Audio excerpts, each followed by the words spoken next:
Bonjour et merci de votre fidélité à l'émission. On va parler aujourd'hui d'un tube de Blondie, Denis. Vous connaissez sans doute Denis Diderot, Denis la Malice, Denis Bergkamp, Denis Hopper ou la mère Denis, mais connaissez-vous Denis Quilliard? Non? Allez, un peu de patience. En 1963, Randy and the Rainbows, groupe doo-wop où les quatre chanteurs claquent dans les doigts et bougent les pieds en synchro, sortent une petite bluette appelée Denise qui atteint la 10e place des charts US. Denise est un titre gentil mais qui ne casse pas des cheminées en marbre. La mélodie est sirupeuse et les paroles, c'est du tonneau de Oh Denise, avec tes yeux si bleus, choubidou, je t'aime et gna gna gna. En 1977, un combo new-yorkais pop-rock dénommé Blondie se réapproprie la chanson.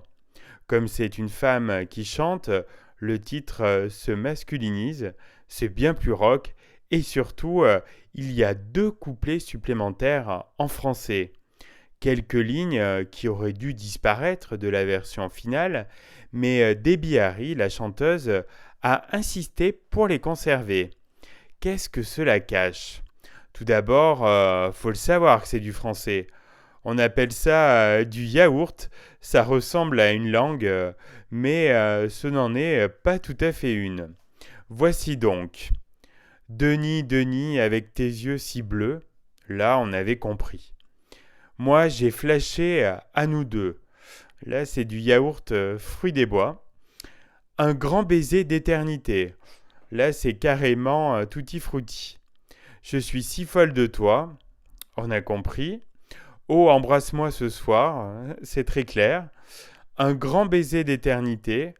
Vous reprendrez bien un peu de tutti frutti.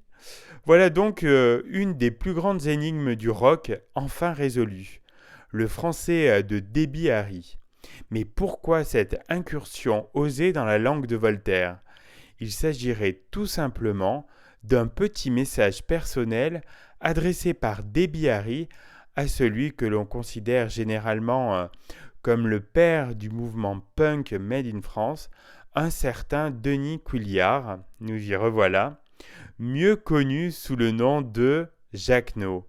C'est en tout cas la théorie développée dans la série d'entretiens entre Jacquenot et Albert Algoud, paru en 2006, itinéraire du dandy pop. Il y a quelques années, Debbie Harry a déclaré: On m'a dit que Jacquenot pensait qu'elle avait été écrite pour lui. Pas totalement exact, mais quand on y croit très fort, tout peut arriver. Si ce n'est pas totalement exact, c'est que c'est très loin d'être totalement faux. Et on serait extrêmement tenté d'y croire, vu l'admiration réciproque qu'ils se vouent. Ou plutôt qu'ils se vouaient. En 2009, Jacquenot a été emporté par un cancer de la gorge. Ironie de l'histoire, il devait son surnom à Marcel Jacquenot, créateur du logo des Gauloises dont il était si friand.